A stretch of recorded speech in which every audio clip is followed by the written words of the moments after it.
And now it's my pleasure to welcome in Coach K, who's fresh off of that exhibition game. You know, it's interesting, Coach, because you have the #1 overall recruiting class, and now you finally get to see everyone on the court playing together, despite the fact that you guys have played some games in Canada over the summer.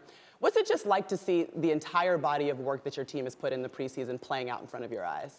Well, I really liked this group of kids, and we weren't completely healthy in Canada. We had 3 guys out, and so even if when you're in practice, you don't get to see what substitutions will be and what lineups you will have with subbing. And in the second half, we got into a good feel. We had a good feel for our team and had some big lineups out there with Cameron Reddish and RJ taking over kind of ball handling opportunities when Trey Jones was out, and it gave us a different look. And you know, we're very athletic, very young, but we have really good chemistry. So I'm excited about this group.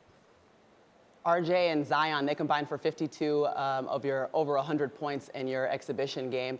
How is the best way to describe the way that you're meshing some of your veteran players that have been there with this young, very talented, very deep freshman class that you have?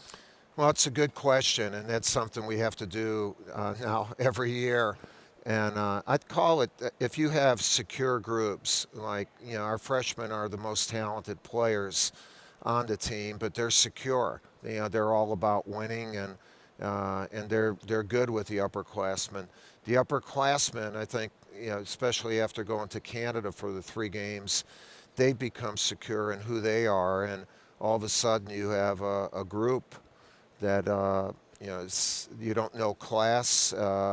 You got each other's back, and you know, we're healthy, and we're improving. So it's good chemistry. You know, that word's used a lot, but when you have it, you feel it, and we feel it with this group. Obviously, a big part of that group that everyone's going to be talking about is Zion Williamson, and I probably did 5 dunk highlights in the matchup that I just read. And everyone's going to focus on that, Coach, because that's what we've seen on YouTube. But talk to me about his all-around game, what he brings to the court for your team. Yeah, he's a really good basketball player.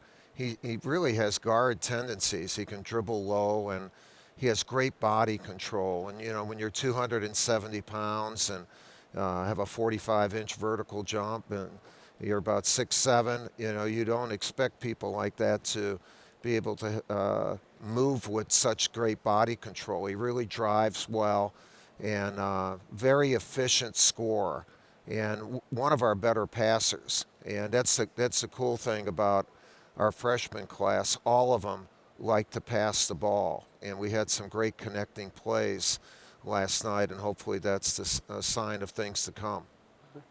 Well, Coach, it seems as though over the course of your time at Duke, you have embraced the one-and-done era. And I just want to get your reaction to the G League's announcement that they could offer top prospects $125,000 to play that one season. What was your reaction to it, and what do you think that does for the future, maybe, of college basketball? Yeah, well, one, we haven't necessarily embraced one-and-done. We just recruit the same kids we've recruited for, you know, almost 40 years. They just go after 1 year now. You know, Grant Hill and Battier and all those guys, Leitner would have gone after 1 year. It's just times have changed, but we've recruited the same guys. You know, I'd like to wait and see what they're going to do with the G League proposal, because they threw that out, but they didn't talk about how you allocate. You know, if you're the Knicks at your affiliate, and you know, you have a kid there, and then he goes in the draft, and you've developed him, and they go to another place. I'm not sure that that's what they want. But as far as researching it, looking at it as an alternative, I'm all for that. And I hope it's not. It may be an alternative to maybe what they might not be able to do in 2022 in getting rid of one and done. By the way, you're never going to get rid of one and done, because even if high school kids come in, someone's still going to come for 1 year of college and leave. So basically, we have this radical change happening in amateur basketball right now, and hopefully all parties involved can adjust to it, and you know, especially the college game. Let me ask you this. When you do have those guys that you know, more than likely they will be there for that 1 year, Right. What is it that you're trying to instill in them, or what are you trying to give them that will be advantageous for them moving forward in that one season? Well, the very first thing is if they committed early, we try to develop a much deeper relationship before we ever get them. And then we try to connect them together.